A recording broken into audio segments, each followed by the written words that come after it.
Good morning to all of you maths students class 10th NCERT maths में मैंने आपको chapter number समांतर श्रेणी में फर्स्ट एक्सरसाइज करा दी थी। आज हम सेकंड एक्सरसाइज पढ़ेंगे और सेकंड एक्सरसाइज में हम सबसे पहले पढ़ेंगे nवें पद का फॉर्मूला, यानी nवें पद का सूत्र क्या होता है। किसी भी समांतर श्रेणी का nवां पद हम कैसे ज्ञात करते हैं, पहले हम उसको समझेंगे, उसका फॉर्मूला याद करेंगे, उसके बाद हम इस पर प्रश्न को सॉल्व करेंगे। तो यहाँ पर दिया गया है कि मान लीजिए A1 A2 A3 एक समांतर श्रेणी है जिसको हम अंग्रेजी में AP लिखते हैं, ठीक है, जिसका पहला पद A1, दूसरा पद A2, तीसरा पद A3 है। अगर हम यहाँ पर प्रथम पद को A मान लेते हैं, यानी केवल स्मॉल a, और इसका सार्वंतर है उसको हम D मान लेते हैं, तो प्रथम पद तो A हो गया, ठीक है। इसके अलावा प्रथम पद A हो गया, और इसके अलावा अगर हम D की बात करें तो D एक सार्वंतर होता है जिसका मान दूसरे पद में से पहला पद घटाने पर प्राप्त होता है, ठीक है, जिसे आप दूसरे से पहला पद घटा के भी ज्ञात कर सकते हैं, या फिर आप तीसरे से दूसरे पद को घटाकर भी ज्ञात कर सकते हैं, ठीक है। तो पहला पद यहाँ पर क्या है, A, जिसको हमने A1 लेट कर लिया है। अगर हम दूसरे पद की बात करें A2 की, तो वो हमें तब प्राप्त होगा जब हम A1 में D को जोड़ देंगे, क्योंकि सार्वंतर जोड़ने पर ही हमें अगला पद प्राप्त होता है। तो इसका मतलब अगर हमें A2 चाहिए तो A1 की अगर हम बात करें वो तो A है पहला पद, और अगर हम A2 की बात करें तो वो हम उसे सार्वंतर जोड़ने के बाद ही हमें प्राप्त होगा। इसी तरीके से अगर हम A3 की बात करें तो A3 का मतलब हमें D को 2 बार जोड़ना पड़ेगा, यानी A2 में आपको D जोड़ना पड़ेगा, जबकि A2 का मान क्या है A प्लस D। अगर मैं इसकी जगह A प्लस D रख देता हूँ तो D हमारे 2 हो जाएंगे, तो ये हो जाएगा A प्लस 2D। तो यहाँ पर आपको दिखाई दे रहा है कि अगर हमें A1 चाहिए तो इसके साथ कोई भी D नहीं है, A2 चाहिए तो इसके साथ एक D है, अगर हमें A3 चाहिए तो इसके साथ 2D है, यानी जौन सा पद हमें चाहिए उसके साथ D की गिनती उससे एक कम है। जैसे कि यहाँ पर 2 है तो यहाँ पर 2 माइनस 1 यानी D है। अगर यहाँ 3 है तो 3 का मतलब 3 माइनस 1 इंटू D है। A4 है तो 4 माइनस 1 D है। इसी तरीके से अगर मैं यहाँ पर A और इसके बेस में लिख दूँ N, तो सीधी सी बात है, जहाँ आपका 3 है 4 है वहाँ पर N आ जाएगा। शुरू में आएगा पहला पद A ब्रैकेट N माइनस 1 और इंटू D, ठीक है। अब यहाँ पर N क्या है, अगर आप चौथा पद निकाल रहे हैं तो N का मान 4 रखेंगे, आप N का मान 5 रख रहे हैं तो पाँचों पद ज्ञात हो जाएगा, ठीक है। और D क्या है, सार्वंतर यानी पदों का अंतर, और A क्या है, पहला पद। तो ये फॉर्मूला आपको याद करना है जो कि nवें पद का फॉर्मूला होता है, ठीक है। तो इस फॉर्मूले को आप अपनी कॉपी में लिख लेंगे समांतर श्रेणी के nवें पद के रूप में, ठीक है। तो चलिए आगे बढ़ते हैं।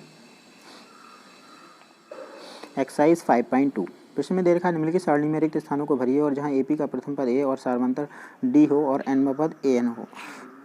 तो सबसे पहले हम इसमें पहली लाइन में देखेंगे, हमें दे रखा है फर्स्ट वाले में A का मान 7, तो हमने यहाँ पर A की वैल्यू 7 लिख ली है, जो पहला पद है। D कितना है 3, तो सार्वंतर हमारा 3 हो गया, और N क्या है 8वां पद, यानी 8 पद है श्रेणी में, तो 8 ही हो गया। अब हमें क्या करना है, nवां पद ज्ञात करना है। nवें पद का मतलब 8वां पद। तो सबसे पहले हम nवें पद का फॉर्मूला लिखेंगे और फिर N की जगह हम क्या रख देंगे, 8 रख देंगे, ठीक है। N का मान 8, D का मान 3 और A का मान 7 रख देंगे। तो जैसे ये वैल्यू रखेंगे तो A का मान 7 प्लस 21 का मतलब अगर मैं यहाँ पे 8 रख देता हूँ तो 8 माइनस 1 7 हो जाएगा, और D का मान कितना है आपका 3, तो 7 दिया 21, तो 7 प्लस 21 कितना हो जाएगा 28। अगर आप दूसरी लाइन में देखें सेकंड पार्ट, तो A का मान दे रखा है, D का मान नहीं दे रखा है, N का मान दे रखा है और AN का मान भी दे रखा है। तो सबसे पहले हम ये सूत्र लिखेंगे। इस सूत्र में AN का मान कितना है 0, तो आप इसमें 0 रख देंगे इधर। उसके बाद N का मान कितना है 10, तो जहाँ N लिखा है वहाँ हम 10 रख देंगे। उसके बाद D का मान नहीं पता तो D को D रहने देंगे, और A का मान कितना है -18, तो जहाँ A है वहाँ रख देंगे -18। तो आपको करना क्या है, आपको केवल फॉर्मूला लिखना है, और फॉर्मूला लिखने के बाद में उसकी वैल्यू रख देनी है। जैसे कि AN बराबर A plus N minus 1 into D। तो यहाँ पर दूसरे पार्ट में हमें किस किस की वैल्यू दे रखी है, A की वैल्यू दे रखी है, AN की वैल्यू दे रखी है, N की वैल्यू दे रखी है, हमें D का मान ज्ञात करना है। तो D का मान नहीं रखेंगे, D को D रहने देंगे, ठीक है। तो यहाँ पर देख रहे हैं आप, A का मान रख दिया है, D का मान रख A का मान रख दिया है, N का मान रख दिया है और AN का मान रख दिया, और इसे रखने के बाद हमने D की वैल्यू ज्ञात कर ली है। इसी तरीके से आप इसका third part, fourth part, fifth भी कर सकते हैं, ठीक है। अगर कहीं पर भी आपको प्रॉब्लम आती है तो व्हाट्सएप पे आप मैसेज करके पूछ सकते हैं। प्रश्न नंबर 2, निम्नलिखित में सही उत्तर चुनिए और इसका औचित्य दीजिए। प्रश्न में पहले में दे रखा है कि समांतर श्रेणी 10, 7, 4 का 30वां पद क्या होगा। तो सबसे पहले हम इस क्वेश्चन में देखेंगे कि पहला पद क्या है। पहला पद हमें दिखाई दे रहा है 10, तो हम सबसे पहले क्या करेंगे, श्रेणी का पहला पद लिख लेंगे जो आपके लिए 10 है।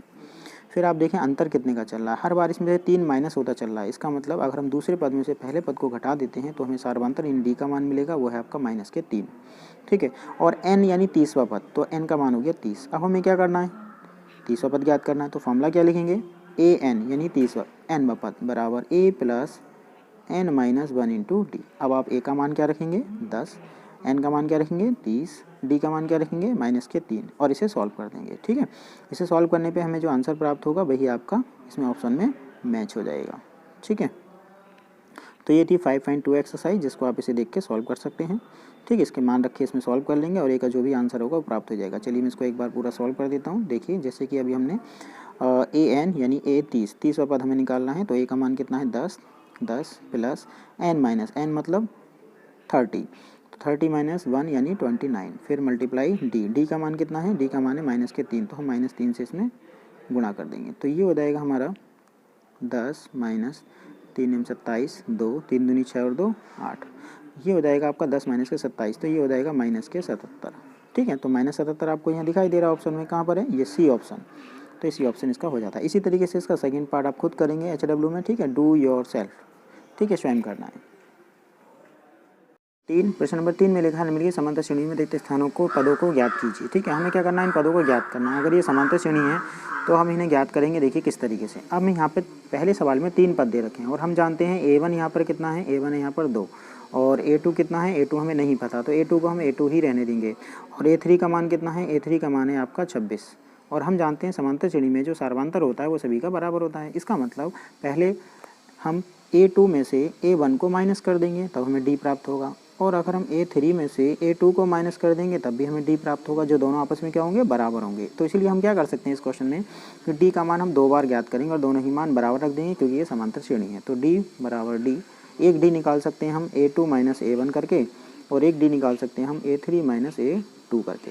ठीक है, तो हमने यहाँ पर वैल्यू रख देंगे और इसमें वैल्यू A2 का मान कितना है नहीं पता, तो A2 को आप A2 रहने देंगे और A1 का मान है 2 तो 2 रख देंगे, A3 का मान है आपका 26 तो 26 रख देंगे और A2 का मान है A2 तो A2 रख देंगे। इस A2 को आप बाईं ओर ले आएंगे जिससे जुड़ जाएगा, तो यहाँ हो जाएगा 2A2। ठीक है, और बराबर ये जो 2 है ये धरा के प्लस हो जाएगा, तो ये हो जाएगा आपका 28। ठीक है, और 28 होने के बाद इस 2 से हम 28 को काट देंगे तो यहाँ पर A2 का मान आ जाएगा आपका 14। ठीक है, तो इस तरीके से आप A2 का मान ज्ञात कर सकते हैं। इसी तरीके से आप बाकी प्रश्न में करेंगे, या फिर एक तरीका और भी है जैसे कि आप देख रहे हैं, आप क्वेश्चन नंबर 3 या 4 में देख सकते हैं। ठीक है, तो इसके आंसर मैं आपको नीचे सॉल्यूशन में दे रखे हैं, इसको समझ के करेंगे और कहीं भी अगर कोई प्रॉब्लम आती है तो आप मुझसे पूछ सकते हैं। ठीक है।